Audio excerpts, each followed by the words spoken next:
വാങ്ങി 1-2 വർഷങ്ങൾ കഴിഞ്ഞ് കംപ്ലൈൻ്റ് ആയിട്ടുള്ളതായിട്ട് പല ആളുകളും പറഞ്ഞു കേൾക്കാറുണ്ട്. അപ്പോൾ നമ്മൾ വാങ്ങുന്നതിന് മുമ്പ് എന്തെല്ലാം കാര്യങ്ങൾ ശ്രദ്ധിക്കണം, അത് ഉപയോഗിക്കുമ്പോൾ എന്തെല്ലാം കാര്യങ്ങൾ ശ്രദ്ധിക്കണം, അതിനെക്കുറിച്ചുള്ള ഒരു 14 കാര്യങ്ങൾ നമുക്കൊന്ന് ശ്രദ്ധയിലേക്ക് കൊണ്ടുവരാം. ഒന്നാമത്തെ സംഗതി, ഇലക്ട്രിക് വെഹിക്കിളിലെ അതിൻ്റെ ബാറ്ററി കപ്പാസിറ്റി എത്രയാണ് വേണ്ടതെന്ന് നമ്മുടെ ആവശ്യങ്ങൾക്കനുസരിച്ച് തിരഞ്ഞെടുക്കേണ്ടതുണ്ട്. രണ്ടാമത്, നമ്മുടെ ഇലക്ട്രിക്കൽ വെഹിക്കിൾ ഉപയോഗിക്കുന്ന അനുസരിച്ച് അതിൻ്റെ മൈലേജിൽ വ്യത്യാസം വരാം. ഉദാഹരണത്തിന്, ഒരാൾ സാധാരണ ഓടിക്കുമ്പോൾ ഒരു 60 കിലോമീറ്റർ കിട്ടിയേക്കാം.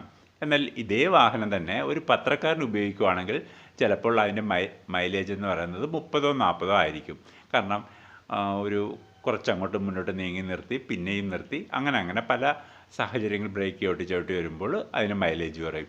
അതുകൊണ്ട് നമ്മുടെ കാര്യങ്ങൾ എന്താണെന്ന് ഷോപ്പ് ഉടമയോട് പറഞ്ഞ് അതനുസരിച്ച് വേണം വാഹനങ്ങൾ